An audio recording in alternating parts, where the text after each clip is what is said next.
Okay, so can you give us a little bit about why you're down here at Startup Week and who and kind of what you do? Yeah, well, thanks for having me here, Jeremiah. You and I have known each other for a long time. So my name is Tushar Kulkarni, Big Kitty Labs, and we're primarily a software design development implementation, large-scale implementation software company, and we're kind of known for our innovative approach to software solutions. And we have been part of this ecosystem for almost 16-ish years, and we've worked over. Yeah, I had a head full of hair then. I told somebody the other day I met them when I had colored hair, and now we're gray. Exactly. I agree. And so yeah. But that being said, we don't consider ourselves as a pure software company. We are so much embedded in the ecosystem that we're kind of looked at as a catalyst or connector to SMART. Because our presence is pretty big in Midwest, and we know folks like you're a mentor, advisor. We know quite a few advisors across Ohio, or actually even outside Ohio. Know a lot of investors, and we also participate in a ton of events. So that's been our journey from last 16 years. Yeah, it's a byproduct of the travel, right? Yeah. You meet so many people that you have such a wide breadth of network. Yeah. So I guess over that time, can you talk a little bit about how you've seen your business kind of evolve and change? I know AI is big now, but you predate that by just a little bit, you know. So can you kind of talk about how, when you were getting going, how that kind of differed and how that kind of affects how you do value-based pricing or, your work that you do now? Oh, that's a very good question. So coincidentally, when we started our journey, our entire focus, you look at, so we've been published, we've been featured, some of the products we launched in-house, they've been featured all over, from TechCrunch to Gizmodo and everywhere. So since those early days, our entire focus had been on speed. Yeah. And this is pre AI boom. Yeah. I'm talking 2009, 2010, 2011. Yeah. And we were using just different techniques, different frameworks. But our entire push was for speed, because speed is your asset, because every time you identify a gap, you're getting into it. You're competing with large companies. So speed is the asset that you have, because larger enterprises don't move that fast. Yeah. And but now fast forward to today, with AI, pretty much that speed has become ubiquitous. Yeah. Pretty much anyone can, jump in, and all you need is a desire, and just have a little bit of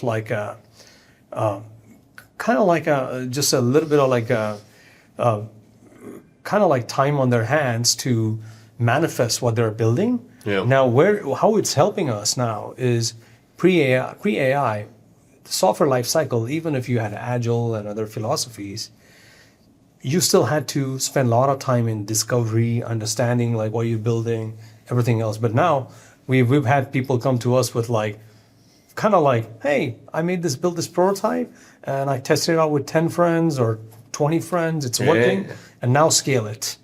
Now come and scale it. And we know exactly what the vision is, kind of how it should look like, all of that. So you're leapfrogging now.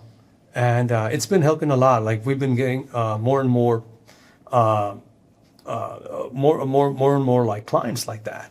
So that's how it's been helping. And needless to say, that speed has gone 10x now. Well, they did. There was an interesting conversation that happened in the lobby earlier. And what we were talking about is how AI prepares customers better. So as a consultant, people before when they came had to blindly trust you. And you always get in that realm of, does this guy know what he's doing? And you always get in that kind of weird standoff. Even if you're doing things right, they still don't know. And it's hard to take somebody on a journey with you if they're not there every day. Correct. The whole idea of paired programming is that you were there on a journey with somebody and neither of you knew. Yeah. And I think that we've done a lot more now of vibe coding coaching, which I never thought, and where we work with customers early on to help them plan it out, get to that. Yeah. So do you think you're getting better customers because of AI? Do you think how do you think it's changing not you or you work, but how your customers work and why they need you? Yeah, so you're 100% right. Like quite a few folks who are coming to us, and this is like I'm not even 2 years ago, like, but in just last 1 year, the more and more folks we meet, they have some sort of tool ready to show us. Yeah. And okay, this is my vision. So you're right. They are very, very knowledgeable now. Even like we work with folks literally in agriculture, or so folks like who really have not used anti-technology traditionally. Yeah, like not like traditionally, like software folks. But even they are very, very knowledgeable. And one interesting thing that has happened, Jeremiah, is that I think AI is democratizing innovation. So and I don't know how that trend will look like. Will it stay the same, or like who knows? Like in another 3 years, like I was just talking to Ryan earlier, like I was like nobody in the field can see anything past 2 years is the best, or 2 years might be even exaggerating to some extent.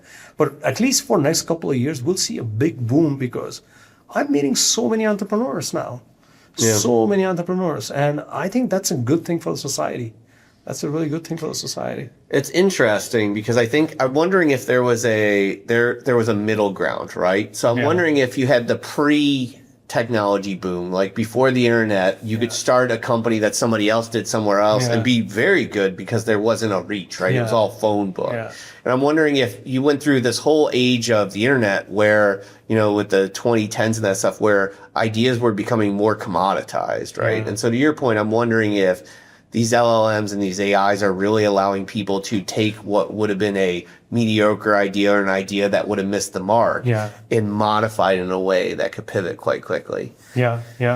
So that is definitely happening because now using AI, like, for example, we all know that, let's say you want to start an e-commerce store that sells like cell phones. Yep. Now, in the past, you just had like an idea or a little bit of fleshed out concept, but now you can brainstorm and say that, okay, like, can you go out and study, like, let's say you go to Perplexity and say, I want to research all kind of, or at least top 10 e-commerce stores that sell, whatever, cell phones, and tell me what they're doing right, what they're doing wrong, so now to your point, like that same, like, all of your questions are so relevant because even in the previously what you said, people are becoming a bit more knowledgeable because you can now brainstorm with agents because AI is becoming your CTO now. Yeah. Like you can talk to it like a CTO, like you're kind of like a technical co-founder. And what do you think? Like, should I just do this? Or maybe I don't need a site. Maybe I should just just go out and maybe start a store, or like maybe I can open something here in the mall. But those are the things, like you could brainstorm it. You can come up with a business plan. You can come up with a whatever go-to-market strategy, and then you can pretty much manifest like your solution based on that. Yeah. I think it's literally manifesting destiny. Like eventually, I'm sure you can literally go on and say in 2 years that go and sell this and make money for me. Yeah. And here's my wallet. I was at CMU and there was a lot of startups coming out that were looking at how to completely automate drop shipping, which was wild. Like find popular ideas, track it. That's amazing. I hadn't thought of that. Oh, I saw a lot of interesting things. Right, yeah. Okay, so to kind of wrap this up, if you could go back and tell a younger you when you were starting your journey here, kind of one piece of advice to say like, hey, look, like this is what I wish I would have done earlier. What would that be, or one thing to avoid? Yeah. So mine is a little bit like mine could be biased because I'm very, very like so I take a lot of risks. And one thing I wish I did a little better was due diligence on some of the things, because we've launched like for example, we've acquired companies, we developed different products, all of that. And what happened was we didn't have some of these AI tools to go out and do a proper market research unless you spend like $10,000, $20,000, which I didn't have when I was starting this. So, I'm a little impulsive natured person. So my advice to myself would be that anytime you, because us entrepreneurs, we are like so much out there that we're not going to be satisfied with one success. We're going after multiple of them.